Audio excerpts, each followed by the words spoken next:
The sun's up, the surf's up, and Hawaii's Waikiki Beach is swarming with tourists. Clarence Booth says that's good for business. My company relies on tourists 99%.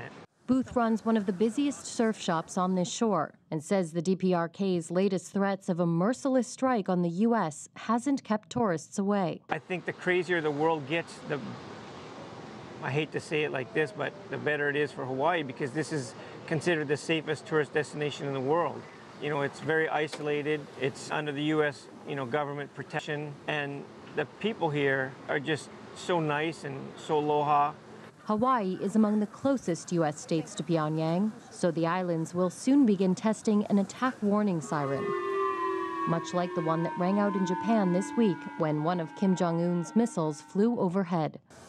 The Hawaii Tourism Authority supports preparedness efforts, but released a statement expressing concern that if messages are misinterpreted about Hawaii's need to prepare for an attack, it could scare travelers away. So far, that hasn't happened. Even though there is a threat, and it's been ongoing for a few months now, we haven't seen any drop-off in numbers.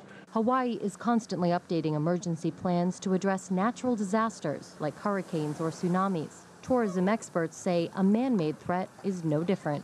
Every hotel has a plan. Every lodging accommodation is well aware of what we need to do. So it looks like the sun, the sand, and of course the surf are still attracting people here to the Hawaiian Islands, and that's a good thing. This economy relies on the 9 million visitors who come every year. In fact, it's the biggest industry here, tourism, bringing in more than $13 billion a year. This tourist family from Atlanta, Georgia, say they don't intend to live in fear.